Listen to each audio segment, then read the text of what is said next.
the storm circle gets too small where it forces the engagements. Most players' goals aren't positional, but in some cases, depending on how the early game went, you again have to strike a balance, this time between looting and farming, or going for the best position. Looting could include playing extremely aggressive to earn yourself other players' loot. In trios, it's much harder to play that aggressive playstyle, since fights take longer and cost more. You want to be efficient with any rotations or fights you have to take. You don't want to spend your precious mobility, valuable resources, or health. This is why you'll see a lot of the top players look directly for center zone in the mid game. When you're in the center zone, you end up giving yourself the most chance of being in the next storm circle when it gets revealed. You'll then have to go less distance and thus spend less materials. Finally, the endgame, the most exciting, hectic, thrilling, and difficult part of competitive Fortnite. Experiencing an endgame can be confusing and hard to process, but it will also be one of the most rewarding and fun times to play and watch. This is when you take all the advantages you built in the early game and the mid game and use them to push yourself to a victory royale, and also find as many eliminations as possible. In the current Fortnite Champion Series format, every elimination matters, just like it did in the World Cup. From 6th zone onwards, where the calm from the mid-game explodes into a cacophony of tunneling, mobility usage, and shots being fired, you'll see teams go for the ever-so-advantageous high ground, where they can tunnel very cheaply and have the most opportunity on the rest of the server for eliminations, as they have the top-down view. You'll also see teams call out the need to find a good layer, which is away from other players, both above, below, and horizontally from you. You'll see teams desperate for the extra materials to last them through to the full zone closure, going for impact eliminations, where they can top off on resources and power weaponry of their fallen opponents. So, whether you're watching or you're joining us on the field, take stock in the stage of the game. The early game, when you're trying to get the best possible loot while it's still available. The mid game, where you're balancing positioning while maintaining what you built during the early game. And finally, the end game, where you spend all the advantages you set yourself up with to earn the victory royale. Use this to form your game plan in order to earn as many series points weekend after weekend. And maybe next time, we'll be watching and highlighting your top plays. This was BallaTW, and I'll see you in game.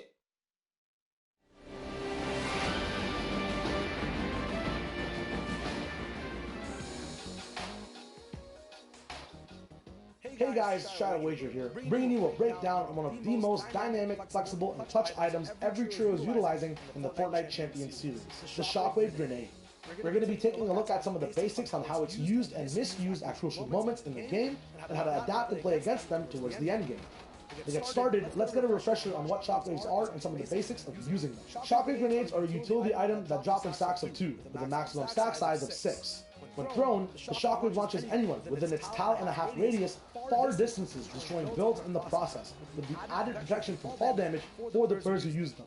The most effective way to gain maximum distance is to time your jump well with a shockwave right below you, angling yourself above it for higher vertical movement, or towards the side of it in midair for horizontal coverage. If you do use a shockwave to rotate through builds late game, you will only be able to go through about 5 layers of wood, brick, or metal before you come to a stop. When going for height, if you don't get stopped by any opposing player's builds at all, you can reach upwards of 7.5 tiles in height, giving anyone above you a surprise and changing both yours and your enemy's game plan in a split second. Although really easy to understand and use individually, once entering the atmosphere of trios and teamwork, the use of shockwaves enters a whole new dimension. There are deciding factors in win conditions if used properly, allowing for easy positioning and rotations. Using them and sticking together after the landing is efficient and gets your whole trio online, ready to fire at a faster rate compared to the rest of the competition.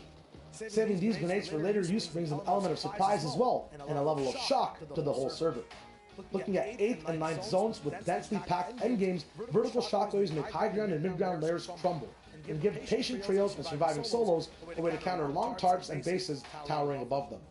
Facing off against 3 players usually proves fatal though, as you are vulnerable throughout your whole flight and easily targeted by the trio you're trying to attack. Turbo rolling walls on the way up from your shockwave can work against this though, but gives your newfound height or foundation easily shot out and focused from below.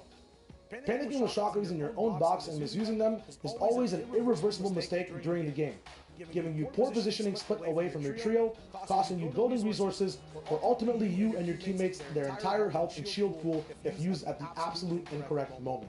To counteract the chaos from shockwaves, new and clean strategies are put in place to negate the negative and potential mishaps in certain situations. When going for height, centrally boxing up before using the shockwaves and going for height then allows you to have power in numbers as 3 players get a vertical rotation together, overwhelming the competition. Discovering new positioning and shockwave throwing angles and targets within your box might keep your trio and teammates closer together when using one shockwave to rotate, saving crucial mats and attracting less attention during your mid-game rotations. You also save your total shockwave count by doing this, allowing for more opportunities to challenge high ground, reach low ground in the endgame, or rotate mid-game. Countermeasures can be taken too, such as keeping a teammate higher than normal, multiple layers above you, as in the event of a vertical shockwave, you still have someone up high who can rain down and support your trio on a retake. Keeping your own shockwaves handy is a way to counter anyone taking height off of you as well. But if both trios play mind games and the circle gets smaller, smaller, and smaller, the more likely a chance there is for a messy, repeat shockwave circus happening all at the same time. Player after player gets sent flying in the sky, with teammates all getting sent around in and out of the storm, off their chart layers, and splits costing your trio more mats and resources than normal. Identifying these mistakes, staying in your lane, and watching teams move is a good way to anticipate and prevent disaster from striking before it happens. Although an item overlooked as simple mobility at first, the potential and efficiency of using shockwave grenades as a trio separates the good players from the great. And practicing, reviewing, and watching how plays are set up before they happen is a good way to keep in the loop, improve on mistakes, and get better retakes on height when using one of the most versatile items in the game. Keep your team's position in mind while breaking, jumping, and blasting into the air until you get it just right. And who knows, maybe you can have that top play or amazing clutch that saves your team while competing in the FNCS.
What's up, Fortnite fans? So first of all, sorry about that. We had a little bit of issues on our side with the European matches flushing, but there's been a ton of Fortnite action going on this morning anyway, with Middle East wrapping up their first and second heat. So we have the final results, and we're gonna hop into some of the action. And also, I just want to say, my predictions for Middle East are looking pretty good. I know Z kind of hinted at it, but you can check out on the FN Competitive Twitter and also on the YouTube some of our prediction and our preview piece we were able to go through, and we talked about what some of our predictions, particularly in the Middle East and the European region, are. So make sure to get up to date on that, get what our thoughts and opinions are.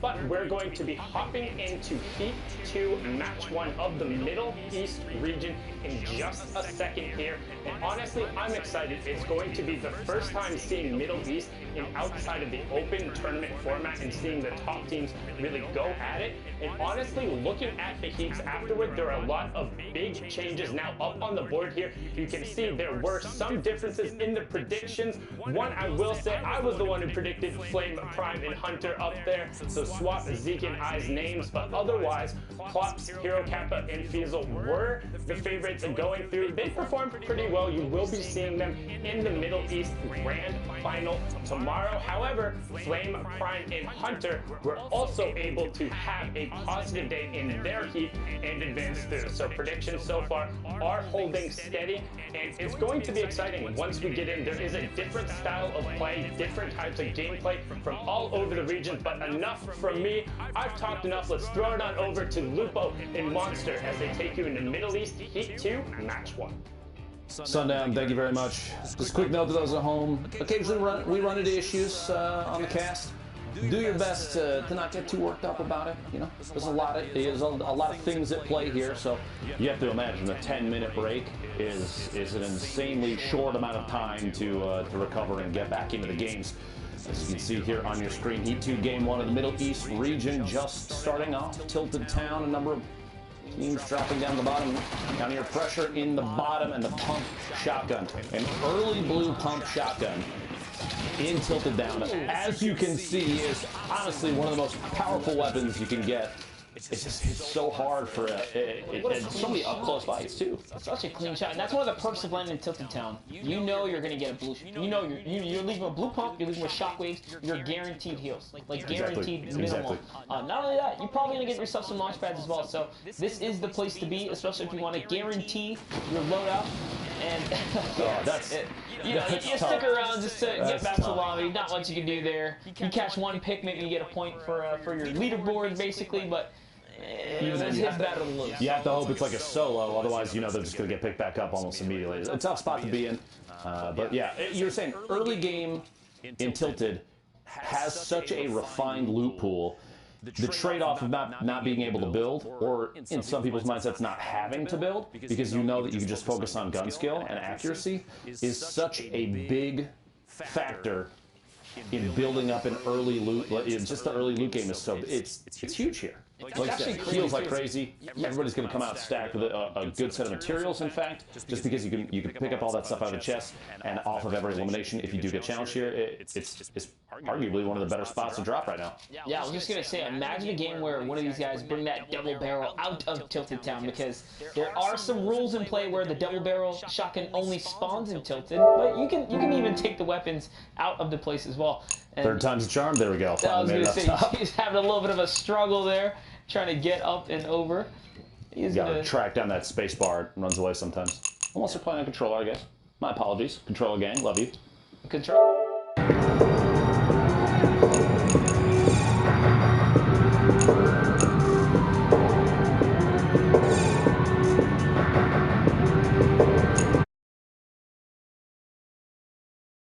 Standoff.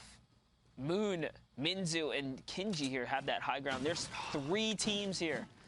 The prediction from 4 of the 5 of us, one of the players, Klops, going down in the feet up top there. You hate to see that. And if I had to guess, I actually did a ME, a Middle Eastern VOD review. They land towards Junk Junction, so they must have had some kind of problems over at Haunted Hills, but we'll talk about that in just a bit here, as Kenji uses a valuable shockwave to try and take the high ground here, and he is going to get chipped just a little bit. Such a nice pinch going on right here, and this is one of our newer competitive regions, so you know, a little bit of catch up, right, to catch up to the rest of the competitive scene per se. I wouldn't even say that, honestly, because some of these players are so good, Monster. I mean, we've even watched each other grow very quickly playing the game just from watching these competitive experiences. You have opportunities like this. Look at that. The Kiji immediately flicks up, gets the knockdown info, is trying to shockwave from, over the top. But you have to understand, these players in the Middle East region have been asking for their own region for quite a long time, so you know they've been watching the competitive experience between all these other regions. That kind of learning has to have happened big time. That was a filthy little ramp edit right there to catch AZ2M, and yeah, that's what I wanted to touch on, is that they were held back for so long because of the ping differences, right? Yep. But now having their own region, a lot of it has, you know, a lot of these players have found a little bit of remedy in that factor as well. So good for them. We see new faces come up and have their moment, pretty much catch a little highlight here today. Kenji picking up the revive right there on Minzu. Knocked from the middle of that fight. A valiant trade, though. Honestly, if your team only suffers a single knockdown, you pick up those 3 eliminations, I'd say that's 100% worth it. Those bubble shields in rotation out. Team moving up on top of the hill. And not lucky landing. He was actually hit with a little headshot right there, ripped apart all of his shield. Now forced only down to bandages, and this is a battle that they have to take on their heels here. And I like what they're doing. They're backing up as a squad, trying to use this time to also gather some mats in the process. This team is not letting up. You have the NL squad right here, Nella, Easy, and Saya Zine right here.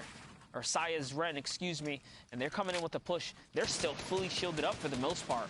Now we got the ultimate high ground right now. Gonna have to fight out one player all the way at the top. Shots coming from the third party right there. Looks like a Teammate trying to knock down that build as they're pushing up side. Ultimate high ground looking down from above. Little explode from underneath. Gonna have to build against that. Waiting for the peak shot. Look at the timing on that. Very last second before getting to the pyramid. Gets a ton of big shots. Looking for the last one. There it is. Finds the knock on Izzy. They have the advantage at this point. Picks up that elimination up to 125 total HP. Nella gets knocked. Wild Gamer picking up that elimination.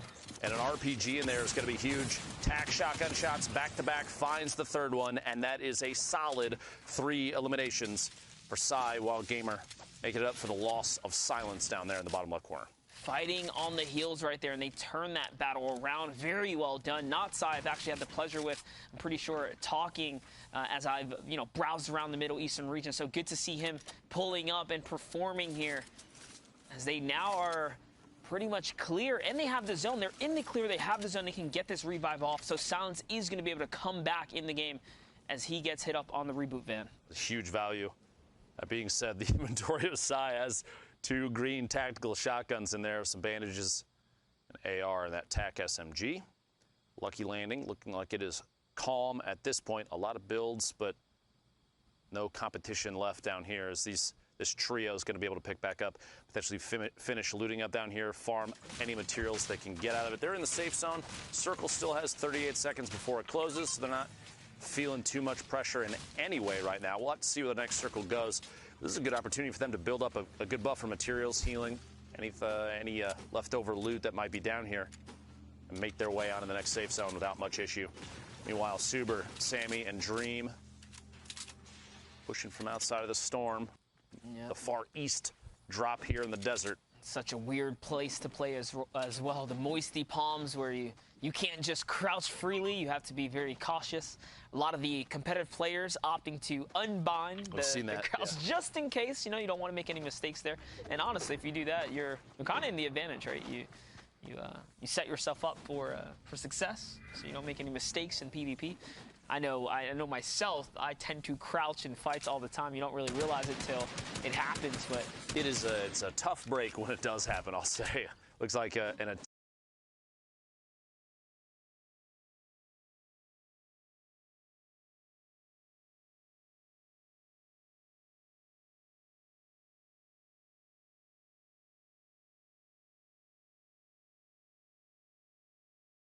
we're at the other kind of crater there.